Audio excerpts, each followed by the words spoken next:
Olá a todos, aqui é a professora Jéssica, tudo bem com vocês? E hoje eu vou responder 15 questões de legislação / conhecimentos específicos da banca Nosso Rumo para o concurso de PEB-1 da Prefeitura de Poá. Antes de mais nada, se você é novo ou nova aqui no canal, inscreva-se, deixe o seu like e compartilhe para o conhecimento chegar a mais pessoas. Além disso, se você está se preparando para o concurso de PEB-1 de Poá, eu tenho a minha apostila em PDF completa com todos os conteúdos do edital por apenas R$ 30. Vai ficar tanto na descrição do vídeo como também no comentário fixo o link lá do site da Hotmart para você adquirir, beleza? Então vamos lá para a correção dessa prova, que foi da Prefeitura de Embu-Guaçu, do cargo de professor interdisciplinar, que seria o professor de ensino fundamental 1, lá dessa cidade, que foi da banca Nosso Rumo, do ano de 2023. Portanto, é uma prova recente, inclusive essa prova está lá na minha apostila de Poá. Então, vamos começar pela legislação educacional. Questão de número 16, conforme resolução número 2/2001, que institui diretrizes nacionais para educação especial na educação básica, artigo 8º, as escolas da rede regular de ensino devem prever e prover na organização de suas classes comuns. E aqui a gente tem 4 sentenças. Vamos ver quais estão corretas de acordo com o artigo 8º lá da Resolução de Diretrizes Nacionais para a Educação Especial.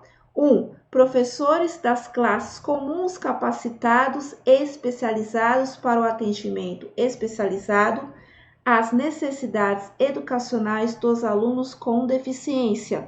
Esse está errado por quê? Lá na resolução, no artigo 8º, diz: professores das classes comuns da educação especial capacitados e especializados respectivamente para o atendimento às necessidades educacionais dos alunos. Portanto, o Nosso Rumo tirou aqui a palavra respectivamente. Por isso, a afirmativa 1 está incorreta. 2. Distribuição dos alunos com necessidades educacionais especiais pelas várias classes do ano escolar em que forem classificados, de modo que essas classes comuns se beneficiem das diferenças e ampliem positivamente as experiências de todos os alunos, dentro do princípio de educar para a diversidade, correto. 3. Flexibilizações e adaptações curriculares que considerem o significado prático e instrumental dos conteúdos básicos, metodológicos de ensino e recursos didáticos diferenciados e processos de avaliação adequados ao desenvolvimento dos alunos que apresentam necessidades educacionais especiais em consonância com o projeto pedagógico da escola. E o cancelamento da frequência obrigatória? Não, a frequência continua obrigatória, por isso que a terceira aqui está errada. E a 4ª, atividades que favoreçam ao aluno que apresente altas habilidades / superdotação, o fortalecimento e enriquecimento de aspectos curriculares mediante desafios suplementares das classes comuns em sala de recursos ou em outros espaços definidos pelo sistema de ensino, inclusive para conclusão em menor tempo da série ou etapa escolar, correto? Portanto, a resposta correta da questão de número 16 é a letra C. 2 e 4 apenas estão corretos. Questão de número 17, de acordo aqui com a LDB, a classificação em qualquer série ou etapa, exceto a primeira do ensino fundamental, pode ser feita 1. Por promoção para alunos que cursam com aproveitamento a série ou fase anterior na própria escola, correto? De acordo com a LDB, a gente pode promover o aluno ali aproveitando os seus conhecimentos para uma próxima série. Lembrando que aqui na pergunta diz as situações sobre classificação e excluindo o primeiro ano do ensino fundamental. 2. Por transferência para candidatos procedentes de outras escolas, também correto. E a 3. Independentemente de escolarização anterior, mediante a avaliação feita pela escola, que defina o grau de desenvolvimento e experiência do candidato, para que esse seja encaminhado ao ano que convier. Não, pode até ter uma avaliação, mas se, por exemplo, a criança nunca foi para a escola, vai frequentar o primeiro ano, então não é independentemente. Portanto, a resposta correta da questão de número 17 é a letra A, apenas 1 e 2. Questão de número 18, de acordo com que versa a resolução 1 de 2012, a educação em direitos humanos com a finalidade de promover a educação para a mudança e a transformação social, fundamente-se em alguns princípios. Quais são os princípios aqui da educação em direitos humanos? Seria a alternativa A, a criação de espaços especiais de convivência? Então, vamos segregar os espaços? Não. B, utilização de termos para caracterizar diversidade? Então, vamos criar estereotipos para as diversidades? Também não. C, inclusão de estudantes em salas especiais? Não, também classes regulares. D, individualização do ensino? Também não. O ensino precisa ser para todos. É claro, a gente vai fazer as adaptações necessárias, ver as necessidades de cada um, mas a princípio todos precisam ter acesso ao mesmo currículo. Portanto, os princípios de acordo com a educação em direitos humanos é a alternativa E, transversalidade.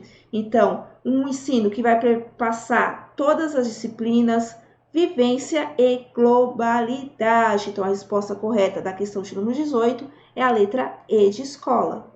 Questão de número 19 eu vou pular porque ela foi anulada.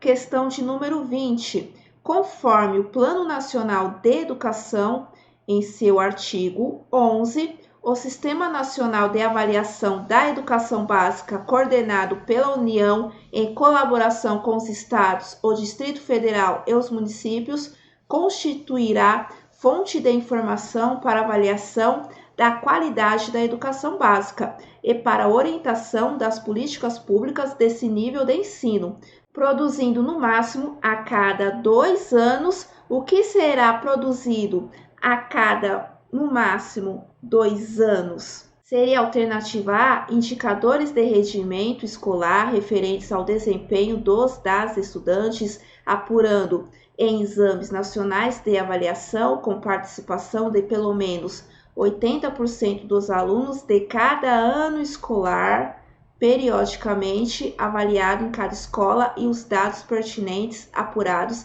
pelo Censo Escolar da Educação Básica. Correto, de acordo lá com o artigo 11 do Plano Nacional de Educação, é a alternativa A. Precisa avaliar os estudantes pelo menos 80% de cada ano escolar, no máximo a cada 2 anos. A B está errada porque diz: as diretrizes orçamentárias e os orçamentos anuais da União, dos Estados e Distrito Federal e dos municípios serão formulados de maneira a assegurar a consignação de dotações orçamentárias compatíveis com as diretrizes, metas e estratégias desse PNE e com os respectivos planos de educação, a fim de viabilizar sua plena execução. Isso não tem nada a ver aqui com a avaliação a cada 2 anos. C, articulação das conferências nacionais de educação com as conferências regionais, estaduais, também não. As conferências, elas funcionam para fiscalizar se as metas estão sendo atingidas ao longo dos 10 anos do Plano Nacional de Educação. Também não tem nada a ver com a avaliação a cada 2 anos. D, o fortalecimento do regime de colaboração entre os estados, respectivos municípios, incluirá a instituição de instâncias permanentes de negociação, cooperação e pactuação em cada estado. Não, aqui está falando da cooperação entre estados, municípios e a União em relação à execução do Plano Nacional. E a questão E está errada porque diz indicadores de avaliação institucional relativos a características como perfil dos gestores e do corpo dos profissionais da educação, as relações entre dimensão do corpo docente, do corpo técnico, a infraestrutura das escolas, os recursos financeiros disponíveis e os processos da gestão. Também não tem nada a ver com essa avaliação que tem que ser feita a cada 2 anos. Portanto, a alternativa correta, de acordo com o artigo 11, tá? É a alternativa A de amor. Agora, os conhecimentos específicos. Assinale a alternativa correta acerca da pedagogia construtivista. Lembrando que aqui nessa prova de Embu, no edital em si, também era temático, não tinha uma bibliografia sugerida. Então, em relação à pedagogia construtivista, seria a alternativa A, é um método de ensino? B, não é possível trabalhar na linha construtivista em classes numerosas devido à incompatibilidade entre disciplina e liberdade das crianças? Seria a alternativa C, é muito difícil trabalhar em classes heterogêneas? Não. Inclusive, as diversidades, elas são benéficas, porque os alunos vão enxergar que eles não são exclusivos, temos diferenças. D, a pedagogia construtivista exclui a correção dos erros da criança. Isso aqui é uma falácia. Durante muitos anos se acreditou que o construtivismo aqui no Brasil acabou com a educação, porque o professor não poderia mais explicar para a criança, para o aluno, o seu erro. Não, é inclusive no erro, na sondagem, que a gente vai planejar aquilo que a criança ali sabe e o que ela precisa aprender. Então, a gente aponta o erro sim, tá? Em relação ao construtivismo, a alternativa correta é a letra E. Tem enfoque na criança como sujeito da educação e não como objeto passivo dela. Portanto, o construtivismo é a relação do sujeito com o meio. Então, é a relação da criança com o conteúdo, com a educação. E ele é ativo, ele não é passivo nesse processo. Portanto, a alternativa correta da questão de número 21 é a letra E de escola. Questão de número 22 é o documento básico que contém as determinações legais e as linhas norteadoras da organização formal da escola e deve explicitar o modelo de gestão e o projeto político-pedagógico nas relações sociais dele decorrentes. Trata-se, portanto, quando eu falo da organização formal, das relações sociais dentro da escola, eu estou falando do regimento escolar. Toda escola tem o seu regimento, que são as regras, que são os deveres que os estudantes deverão ali obedecer dentro da escola. Então, eles têm os direitos, mas também têm as suas obrigações. Portanto, não é inventário escolar. Isso aqui, por exemplo, seria ali as avaliações, relatórios, currículo escolar são os conteúdos, né? O conteúdo programático em si da rede, boletim são as notas, código de conduta também não tem nada a ver. Portanto, a alternativa correta da questão de número 22 é a letra A de amor. Questão de número 23. Foi um movimento que surgiu no final do século XX nos Estados Unidos e teve grande impacto na educação brasileira. Desde sua origem, essa teoria teve contribuição de diferentes estudiosos, mas foi amplamente divulgada por Watson e especialmente por Skinner. O objeto dessa teoria é o comportamento humano. Watson definiu o comportamento como sendo as modificações percebidas no organismo mediante estímulos que poderiam ser internos ou externos. Considerando essa teoria, o comportamento humano é então passível de reforço, previsão e controle.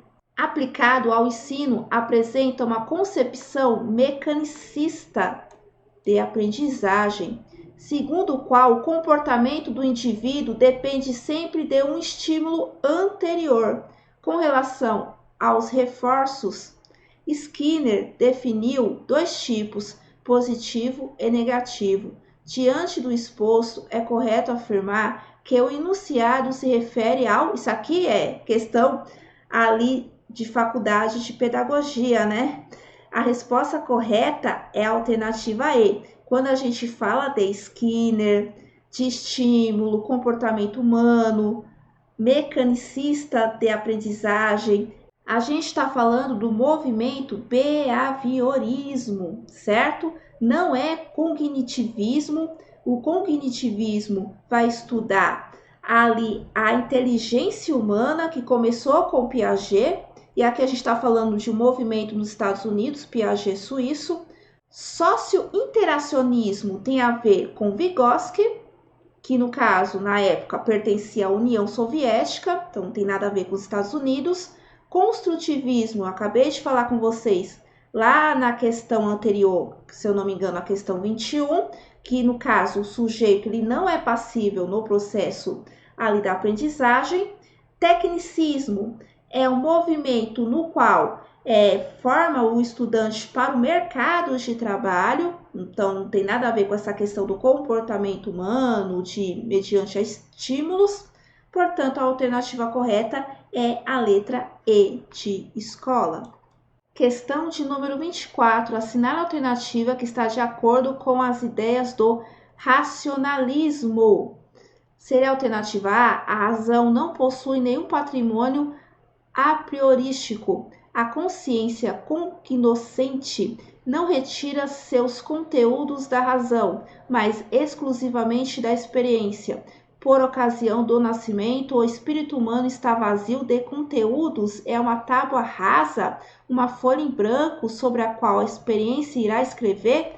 Não tem nada a ver isso de tábua rasa. B. Isso aqui de tábua rasa é mais uma questão da educação tradicional. B. Aponta o desenvolvimento do pensamento e do conhecimento humano que prova a grande importância da experiência para que o conhecimento ocorra. Primeiramente, a criança tem percepções concretas. Com base nessas percepções, vai aos poucos formando representações e conceitos gerais. A alternativa B tem a ver com o construtivismo, então não é. C. Seus representantes provêm quase sempre das ciências naturais. Isso é compreensível, já que nas ciências naturais a experiência desempenha um papel decisivo. O que vale aí é o estabelecimento de fatos por meio da observação cuidadosa. Também não.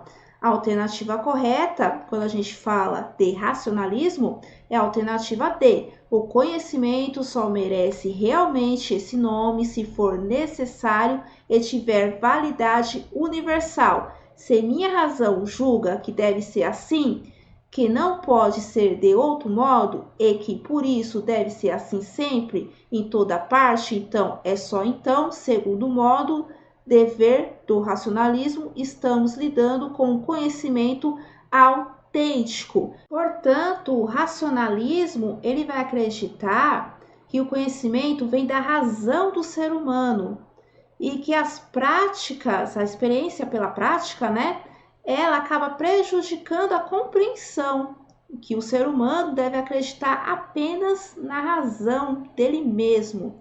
E um dos principais filósofos do racionalismo é Descartes. Portanto, a resposta correta da questão de número 24 é a letra D de dado. E a E está errada porque ela vai falar da questão das experiências, que não tem nada a ver aqui com o racionalismo.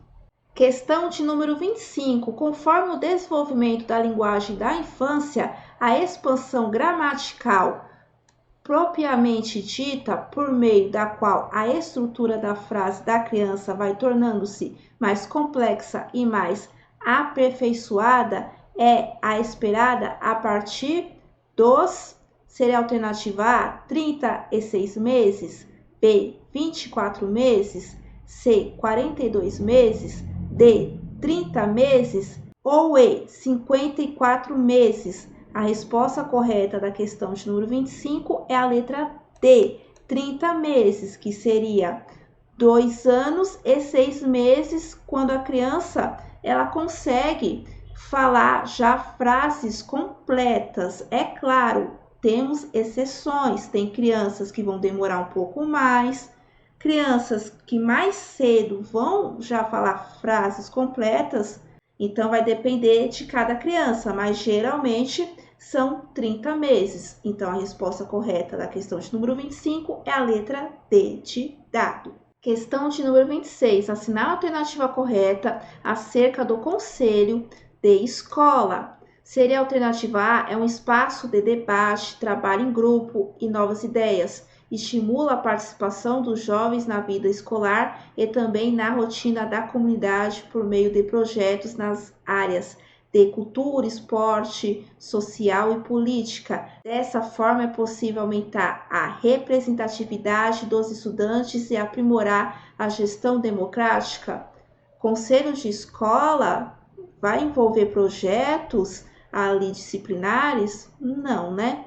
B. Aposta na construção participativa das políticas públicas como solução para os desafios da educação. A meta é unir esforços dos agentes responsáveis pela elaboração das leis e pelo controle de ações do Poder Executivo para torná-los ainda mais capazes de atender demandas da sociedade. Também não, aqui seria parcerias entre diversos setores. A resposta correta da questão de número 26 é a letra C. Quando a gente fala do Conselho de Escola, é um importante canal para uma gestão democrática. Então, tem a ver com a gestão democrática o Conselho de Escola. Além disso, o grupo envolve representantes de todos os segmentos da comunidade escolar. Por meio da construção coletiva, busca construir um espaço de troca de ideias e de novas maneiras de compartilhar o poder de decisão e corresponsabilidade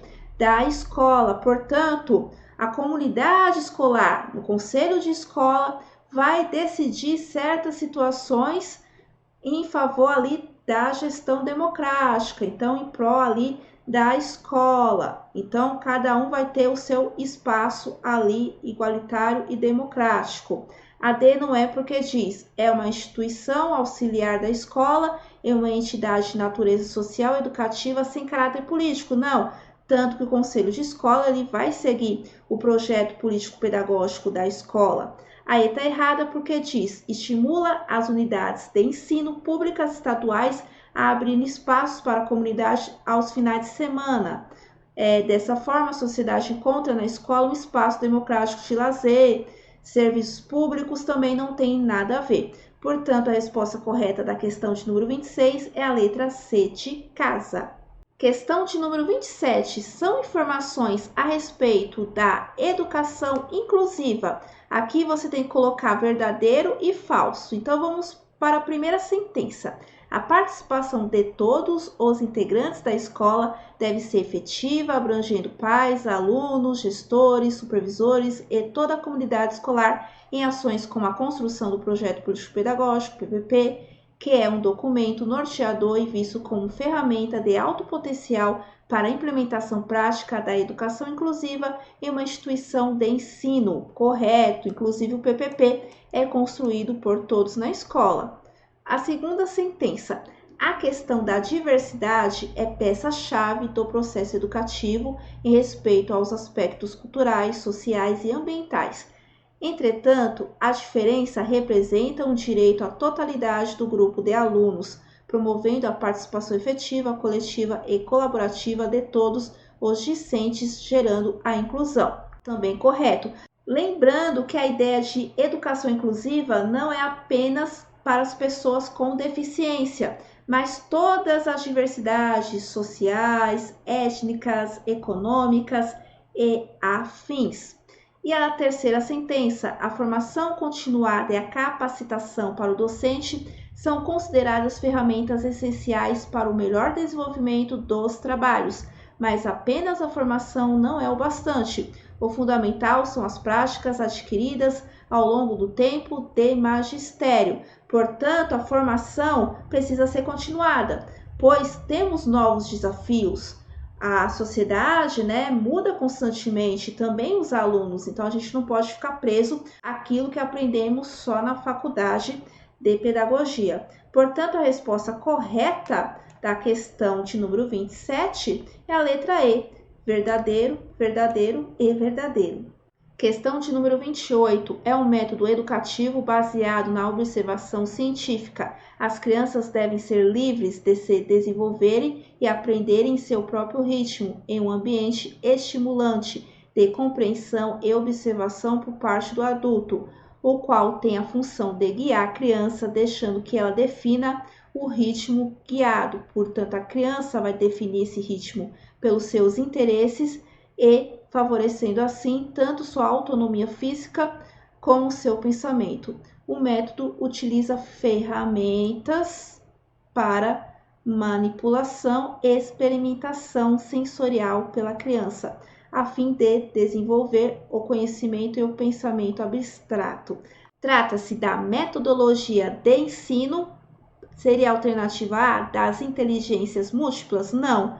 Aqui a gente não está trabalhando múltiplas experiências, já que está muito limitado às ferramentas de manipulação e experimentação sensorial. Então, quando a gente pensa em ferramentas de manipulação e experimentação sensorial, a gente logo lembra de Montessori. Portanto, a alternativa correta é a letra B, montessoriana, porque além disso diz que o ambiente precisa ser estimulante e tudo será guiado a partir do ritmo da criança e dos seus interesses. Então, não tem nada a ver com as outras alternativas, como a C, a D, que é a questão da abordagem Reggio Emilia, que vai tratar do protagonismo e das vivências cotidianas, e nem de M. Pickler, que vai tratar da questão da autonomia dos bebês. Então, a resposta correta da questão de número 28 é a letra B de bola. Questão de número 29 é um instrumento no qual consta a proposta educacional da escola e o papel que cada um da comunidade escolar tem, bem como suas responsabilidades. É importante que também estejam descritos os desafios a serem enfrentados e os caminhos a serem percorridos para superá-los. Define a intenção e as estratégias da escola, servindo como diretrizes para a gestão, de modo a torná-la mais eficiente, visto que organiza as atividades pedagógicas em determinado período, além de incluir a realidade socioeconômica e cultural em que está inserida. Trata-se do projeto político-pedagógico.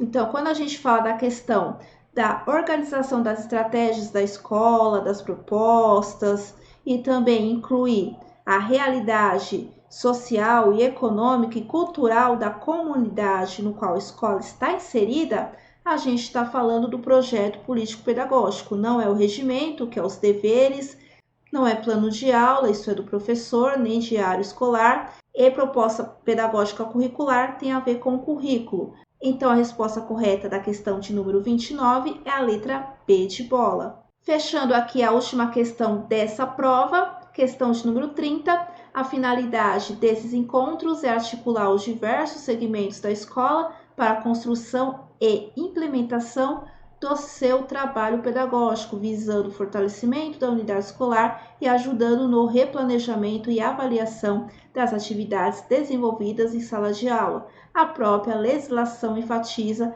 a necessidade do trabalho coletivo como instrumento fundamental para o avanço teórico em seu consequente aperfeiçoamento na prática. Para que as reuniões possam cumprir o seu objetivo, é necessário que sejam estabelecidos critérios para sua organização. Aqui a gente está tratando da alternativa A, HTPC, Horas de Trabalho Pedagógico Coletivo. Portanto, é aquela reunião semanal, tem redes que são mais de uma vez na semana, no qual os professores, junto com a coordenação, às vezes também com a direção, vão se reunir para discutir, as situações da escola e também para a formação continuada. A B não é, porque diz planejamento didático de ensino, isso é individual do professor. HTPL é aquele planejamento livre que você pode fazer em casa. Plano de desenvolvimento da escola também não é, e nem planejamento de sistema de educação. Portanto, a resposta correta da questão de número 30 é a letra A de amor. E aqui vocês perceberam que as questões são bem tranquilas, não são questões muito elaboradas, não tem tantas pegadinhas, algumas dão um pouco mais de trabalho, porque tem as afirmativas que você tem que ver uma a uma, mas tirando isso, é bem tranquilo, aqui não pede o que está errado, o exceto, sempre é buscando a alternativa correta, e a maioria das questões aqui foram cobrando coisas bem assim da faculdade de pedagogia mesmo. Então, o que são algumas abordagens, tendências pedagógicas, principais filósofos da educação e também alguns termos, né, como que é PPP, né, o projeto político pedagógico, que é currículo, que é avaliação e afins, que inclusive você encontra na própria diretriz curricular nacional da educação básica. Então, aqui as provas da Nosso Rumo são bem tranquilas, mas você precisa prestar bastante atenção para não aí colocar a alternativa incorreta e sim colocar o X na resposta certa, beleza? Bom, eu espero ter ajudado. Até a próxima. Tchau!